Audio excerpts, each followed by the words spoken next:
Constancia de la Mora Maura, nacida en Madrid en 1906 y fallecida en Guatemala en 1950, ocupó roles destacados durante la Guerra Civil Española como jefa de la Oficina de Prensa Extranjera del Gobierno republicano y como miembro del Partido Comunista de España. Rompió con las convenciones sociales de la época al casarse con Manuel Bolín, tener una hija y alquilar su propia casa mientras trabajaba en la tienda de arte popular de Zenobia Camprubí, mujer de Juan Ramón Jiménez. Tras su retorno a Madrid, experimentó una transformación personal y se convirtió en la primera española de clase alta en aprovechar la ley del divorcio de 1932.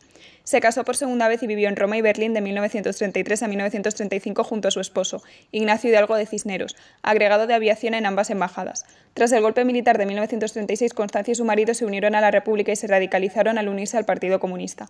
Ante la inminente derrota del bando republicano, buscó ayuda en Nueva York, pero la victoria franquista la sorprendió. En 1939 se instaló en México, dedicándose a ayudar a refugiados y trabajando en la embajada soviética. Su vida legendaria concluyó de forma trágica en un accidente de tráfico en Guatemala en 1950, justo antes de cumplir 44 años. A continuación, vamos a hablar de sus principales obras. La primera obra que publicó fue In Place of Splendor, The Autobiography of a Spanish Woman, en 1939, en Nueva York. Unos años más tarde, Constancia escribió Doble Esplendor, autobiografía de una mujer española, que fue publicada una vez exiliada en México en 1944. También publicó un libro con Ana Seghers, llamado Tell the Story of the Joint Anti-Fascist Refugee Committee, publicado en Nueva York. Por último, México y ustedes es una obra que nunca se publicó. Nosotras nos centraremos en su obra Doble Esplendor, autobiografía de una mujer española. Constancia dedicó parte de la primavera y el verano de 1939 a escribir su obra In Place of Splendor. Paralelamente también desarrolló cierta actividad social y diplomática. In Place of Splendor alcanzaría en diciembre su segunda edición, siendo un éxito innegable. Aunque no lograra su objetivo político, de la Mora empezó a ser considerado una figura mediática en el sector progresista norteamericano. Su personaje, el de la ficción irreal, atrajo la atención del movimiento feminista, un protagonismo que en parte la angustiaba, puesto que era una mujer de acción más que una intelectual. Doble Esplendor es una obra autobiográfica que muestra un integrante testimonio de la vida de una mujer española en la primera mitad del siglo XX. La obra narra la transformación de una joven perteneciente a la alta burguesía hacia una activista de izquierdas que desafía las normas sociales de su clase. Esta obra ha suscitado controversias de manera constante. Considerada una referente en la literatura testimonial de posguerra, resulta notable que In Place of Splendor no sea exactamente igual a Doble Esplendor. La primera edición en castellano, lanzada en México en 1944 y en España en 1977, presenta cambios notables tanto en la narrativa como en el tono, aunque el contenido esencial se mantuviera intacto.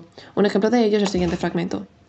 La marquesa debió de entretenerse en contar la escena que se había desarrollado en su casa, porque bien pronto corrió la voz por el Madrid que me conocía de que yo estaba hecha una terrible republicana. Claro que causó menos sorpresa de la que era de esperar, porque no había trabajado en una tienda, y no me había separado de mi marido, y no decía que quería seguir trabajando para poder vivir independientemente con mi hija. Una cosa lleva a la otra y lo natural, al fin y al cabo, era que una mujer con esas ideas acabase por hacerse republicana y traidora al rey a quien su abuelo sirvió durante tantos años. A los 15 días no me quedaba un solo amigo de mi infancia y juventud, pero había adquirido un tesoro desconocido para mí hasta entonces. Aprendí a pensar, y el que una mujer se permitiera el lujo de tener ideas y discurrirse era precisamente lo que tanto preocupaba a aquellos entre quienes yo había vivido toda la vida. En la versión inglesa no aparece esta reflexión entera. El texto se corta cuando cuenta que pierde a todos sus amigos de la infancia y juventud.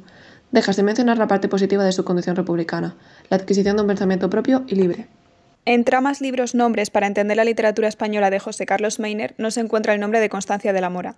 En la novela española contemporánea 3 de Eugenio de Nora tampoco hemos encontrado información relativa a esta autora.